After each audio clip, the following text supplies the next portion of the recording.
Так, у нас первый Так, вопрос был. вопрос повторить? Вопрос у нас был, если женщине, муж не дал развод, имеет ли она право Так, да, выйти замуж, да? Также да, был да. В вопрос. общих чертах, да. Ну, мы, Да. мы знаем это, ответ на этот вопрос очевидный, то, что если женщина хочет выйти замуж второй раз, то условием Мгм. является, если она уже была замужем, условием является, согласно нашему мазхабу, чтобы первый Мгм. муж, то есть тот брак, в котором она состояла, первый муж ей Мгм. обязан дать развод. Обязательно. И Да. даже после того, как муж ей даст развод, она не имеет права сразу же выходить замуж. Она должна выждать срок Мгм. идды. Это три, так скажем, полных очищения у женщины. Вот, то есть 3 месяца, если так говорить по срокам. И после этого только она Мгм. имеет право выйти замуж. То есть после Мгм. того, как предыдущий муж даст ей развод. Развод, некоторые тоже вот Мгм. думают, бывает такие вопросы задают, 3 развода он должен дать, или же один развод будет достаточен для того, чтобы замуж она могла выйти. Нет, если он один развод Мгм. даст, один развод тоже достаточен для того, чтобы с проходом времени идды, срока идды, то есть 3 месяцев, чтобы женщина могла выйти Мгм. замуж за другого мужчину. Вот и все. Мгм. Там никаких проблем нету. Единственная проблема это то, что бывают такие ситуации, когда проходят, вот уже никах ставить приходят мужчина и женщина, а потом мы же Мгм. как имамы, например, мы должны узнавать, мы должны спрашивать. Мы, ну, обязательно, вот одно из обязательных, так скажем, наших действий, это когда девушка приходит ставить никах с мужчиной, это мы Мгм. спрашиваем Мгм. у нее то, что была ли она замужем, и если была, дал ли ей развод ее предыдущий супруг. Мгм. Вот. И бывают такие Понял. ситуации, когда предыдущий муж еще развода не дал развода, и женщина собирается Мгм. выйти замуж второй раз. Это Ну да. неправильно. Это в шариате такого нету, и поэтому так нельзя делать. У этого действия Мгм. уже последствия бывают тоже плохие потом. Некоторые Ну бывают, да. я слышал от моих коллег, от имамов, рассказывали, что бывали случаи, когда вот женщины, девушки скрывали, что они, ну, Мгм. что они не развелись с предыдущим мужем. Они скрывали Мгм. это. И вот таким образом, ну, имам что? Имам, он обязан спросить, и, соответственно, который он получает ответ, он, соответственно, этому ответу Да. от, от этой девушки он уже делает амал, да? Если она ему Да. сказала, Да. Да. Да. развод уже был, он уже, соответственно, полагаясь, как бы, ссылаясь на это, он уже ставит никах им. И вот мои коллеги, имамы рассказывали, бывали такие случаи, когда вот женщины, девушки обманывали, говорили, что Мгм. предыдущий муж развод дал, но муж не давал развод. Это Мгм. выявлялось потом со временем, да? Вот, муж развод не давал, и Мгм. она второй раз замуж выходила. И вы теперь представьте Мгм. себе, вот это второй ее брак, он недействительный по шариату. И вот эти все Мгм. действия, вот это уединение с этим мужчиной, потом половой контакт, потом рождение детей, да, впоследствии, это же все, это к чему? Это, это большой грех. Их уединение– это грех. Мгм. Прелюбодеяние получается у них, когда происходит половой контакт. Это зина, потому что у них нету никаха, нету махара. И еще не дай Аллах, если от этого дети родятся, это же дети, получаются, которые появились на свет от прелюбодеяния, от зина. Поэтому надо Мгм. такие моменты контролировать, учитывать надо. И наши Ну, сестры это очень важный момент. да, должны знать об этом и обращать внимание на это тоже. Мгм. Мгм. То есть ей надо полноценно дать развод и потом уже дальше переждать срок Эдды, и она может спокойно выходить замуж. Ну, по Да, шариату вот ей, все ровно. вот смотри, некоторые люди под словом полноценно могут подумать, что ей 3 развода надо дать. Чтобы Мгм. замуж выйти она могла, обязательно надо ей 3 развода дать. Нет. Если, как я и Мгм. говорил ранее, если один развод муж даст, и пройдет срок идды, вот она может выходить замуж. Без проблем. Понял. Баракалла. Так, следующий вопрос. Вот очень часто я такое слышу. Интересный вопрос. Если не жить вместе год, и более, то махар портится автоматически, короче говоря. Есть такое, откуда это пришло вообще? Это неправда. Объясните, пожалуйста. В шариате нету такого. Это пришло от глупых женщин, так скажем. Да, пусть на нас сестры не обижаются. Вот. Это не оскорбление, это просто действительно это глупость. Когда вот я часто тоже слышал от близких родственников там и так далее. Вот, когда типа, мол, долго не жили, даже некоторые говорят, там, 3 месяца, если вместе не будут жить, все, у них талак получается. Я тоже, Я потом этим людям, вот на моем примере даже, я этим людям говорил, с шариатом пришел пророк Мухаммад, саллаллаху алейхи вассалям, или же с шариатом вы пришли. Вы устанавливали шариат и закон Аллаха, или же Всевышний Аллах и его пророк устанавливал. А потом они начинают осознавать, действительно, и вот как только тогда они думают, рассуждают, начинают думать. Но, тем не менее, есть, которые даже и не задумываются об этом. Они говорят, вот, вы там год уже не жили, что там, все равно там у вас ничего не было там и так далее.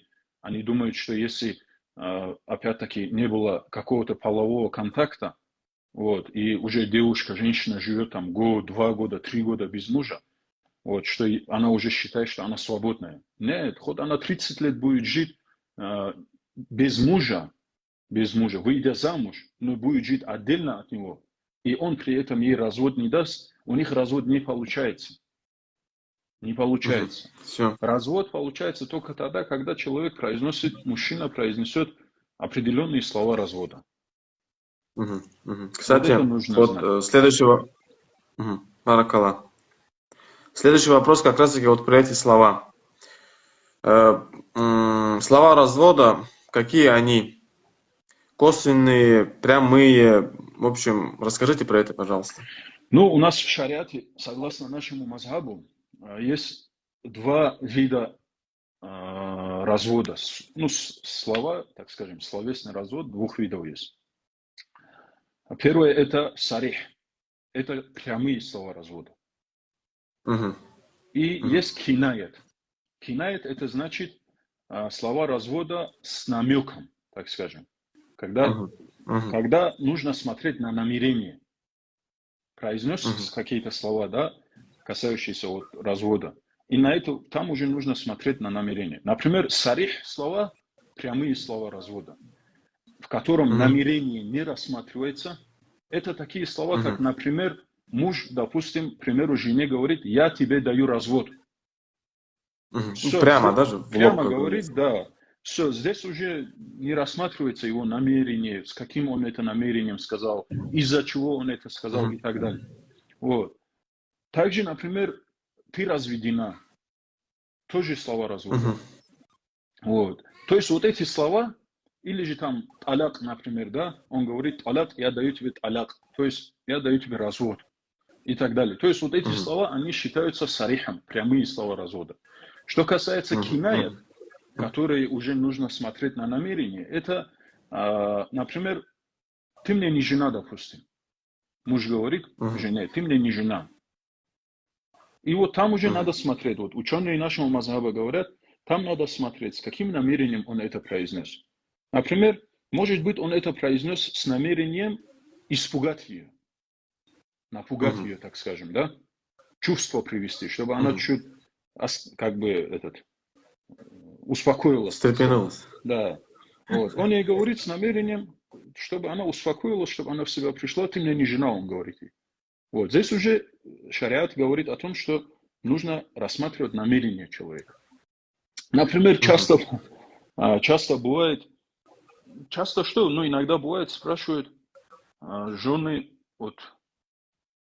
которые сильно любят своих мужей, которые беспокоятся за семью, они вот, когда муж выгоняет из дому, говорит там, собери вещи, давай убирайся отсюда, выматывайся там и так далее. Да, иди к маме там, скажем, иди домой к себе и так далее. И вот когда, ну, у них уже все, гнев тоже проходит, там время проходит, они успокаиваются и так далее. И вот спрашивают, вот в этом случае у нас развод получается или нет. Теперь здесь тоже надо смотреть на намерение. С каким намерением человек домой отправил свою жену? Если он ее отправил просто вещи, чтобы она там постирала, порядок сделала у родителей дома, то у них развод не получается. Однако, если же у него было намерение развестись с ней, вот тогда у них уже развод получается.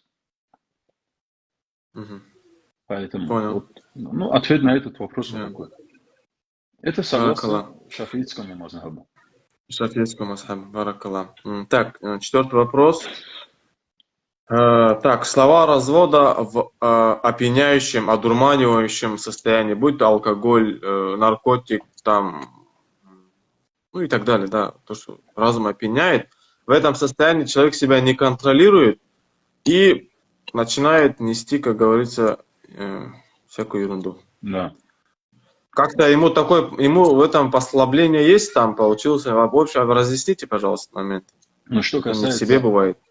Действителен ли развод, если его дать в состоянии опьянения, то такой развод действителен. Не имеет значения. Даже если человек вот выпил, да, и он вот рассудок он потерял, да, разум вообще вот нету у него разума, так сказать, он вообще не соображает, что он делает. В этом случае тоже у них развод получается. Бывает, часто спрашивают, в шутку сказал. Бывает, да, точно. В шутку сказал. А я тебе там развод даю. Вот так в шутку сказал. Считается ли развод? Да, считается. Почему? Потому что развод, слова развода, это такая вещь, с которой Аллаху Та'аля и пророк, саллаллаху алейхи вассаляма, не разрешали шутить. Да, это очень серьезная вещь. Вопрос, вот как мы, вот как у нас бывает, да, как мы к свадьбе готовимся, к бракосочетанию. Там за год вперед, там за 2 года, там и так далее. Вот начинается вот эта суета предсвадебная, да, вот подготовка, там морально, там физически, там материально человек готовится и так далее. Вот, по большому счету, человек должен, если даже он, если у него дело доходит до развода, он должен вот так же готовиться и к разводу тоже. То есть вот осознавая все, понимая, смотря на это все и, ну, взвешивая все и так далее, он должен приходить к этому. И мы сейчас чуть от темы отходим. Вот у нас было насчет опьянения, да? То есть, если в пьяном виде человек развод дает, развод считается. Нечего было развод пить. Считается. Пить нечего было. Мы так и говорим. Когда человек ко мне приходит, спрашивает, вот в пьяном состоянии развод там получился там и так далее. Я говорю, нечего было пить. Тебя заставлял кто-нибудь?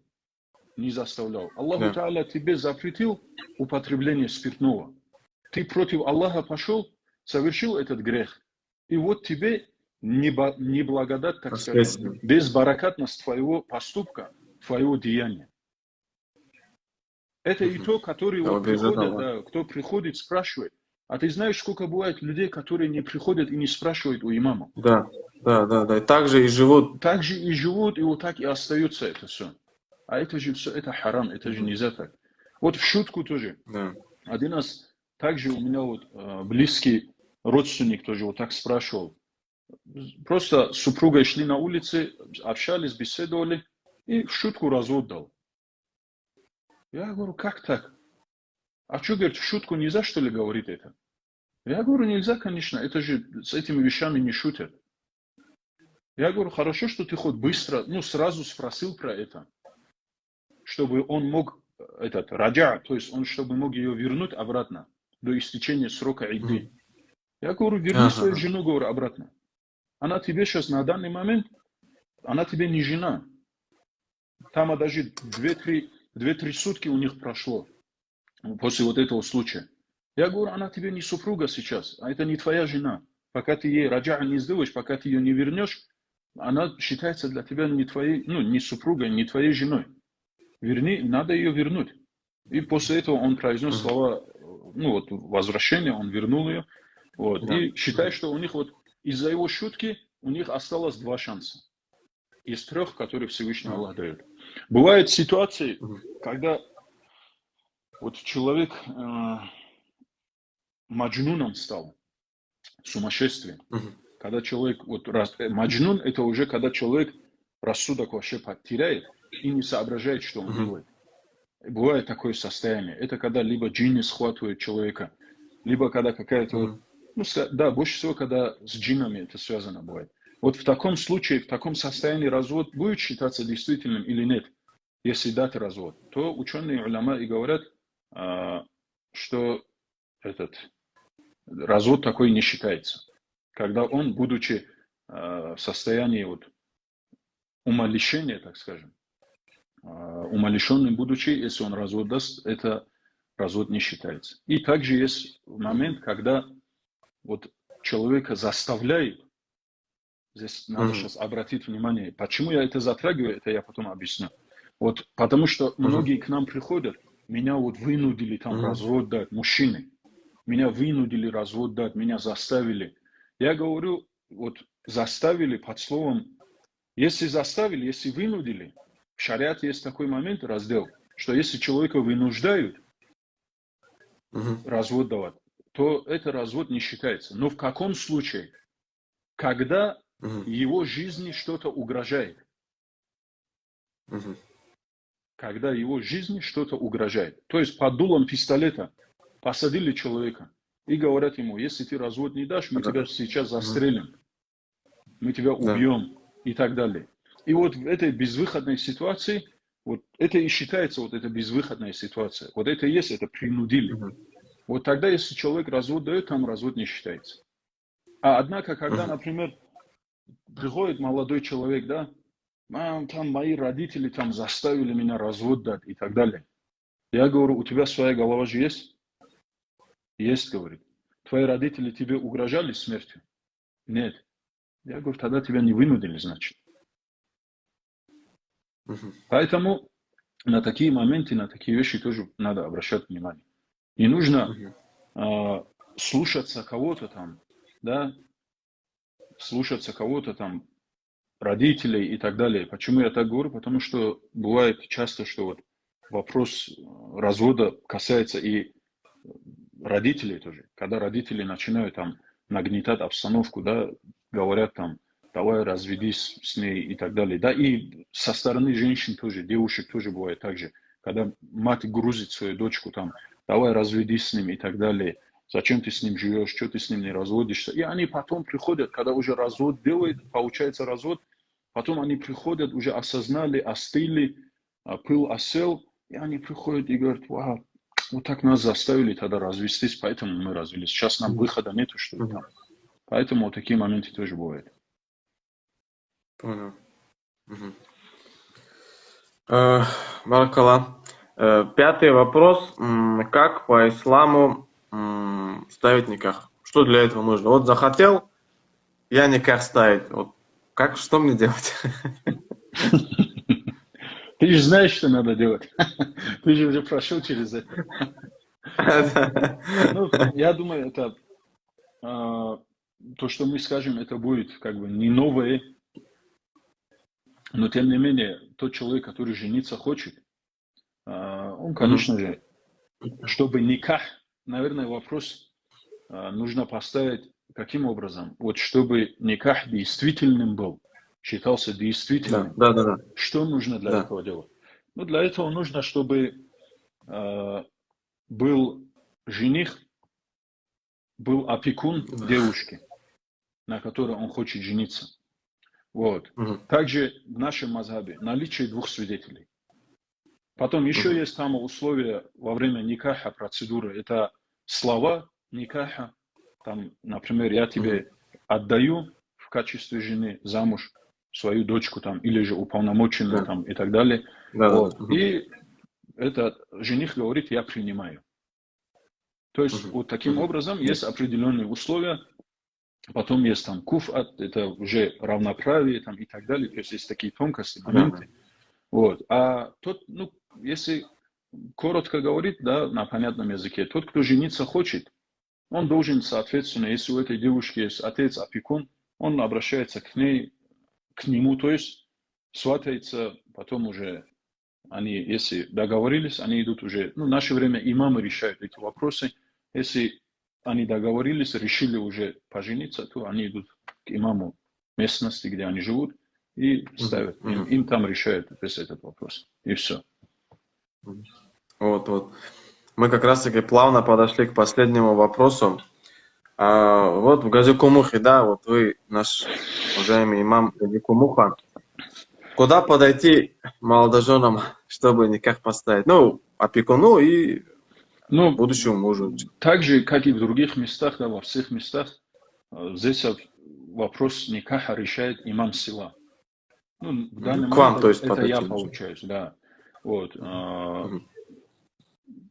Могут люди просто, ну, позвонить, обратиться, да, ко мне, если, например, жених с этого села или же девушка с этого села, например, выходит и так далее, с нашего села, они могут позвонить заранее, там, просто обсудить этот вопрос, обговорить, и вот таким образом можно решить этот вопрос. Даже если меня, например, не бывает на месте, или же у меня не получается по каким-то причинам решить этот вопрос, да, я уже их направляю к своему помощнику. Здесь у нас есть и помощник имама тоже, я к нему направляю, и, соответственно, он решает их вопрос. И на этом процедура, да, завершается, заканчивается. Кстати, вот в статью я приложу ваш номер и номер помощника на всякий случай. Кто захочет, может, там, если не дозвониться до вас, позвонить помощнику и сделать никак, иншаллах. Можно. Ну, завершим, пожалуй, мы 6 вопросов мы обговорили. Иншаллах, видео сохраним, статью тоже сделаем и максимально подробно, доступно изложим все, что вы сказали. Баракалла вам, Рамазан. Вам тоже баракалла. Задерживать вас не будем. Я хочу сделать напоминание вот нашим, ну, кто будет смотреть эфир, кто смотрит и так далее. Вот когда у нас в основном здесь были разводные вопросы, да, касающиеся развода, никаха там, и так далее. Вообще, когда, если у людей возникает вопрос никаха, вопрос, связанный вот с разводом, будь это и так далее. Вот как люди ищут имама, да, чтобы поставить никах, чтобы заключить этот брак. Вот когда вопросы касаются разводов там, и так далее, я рекомендую, чтобы они вот также обращались к имамам, уточняли все нюансы, касающиеся слов развода, как развод лучше давать и так далее. И вот после этого уже делали соответствующие выводы для себя и на будущее тоже. Поэтому это моя рекомендация, это мой совет для наших братьев и сестер тоже. Баракалла. Пусть наши семьи крепкие будут и баракат будет. Аминь. Баракалла. Вам тоже баракалла. Ассаламу алейкум. Ва алейкум салам рахматуллах.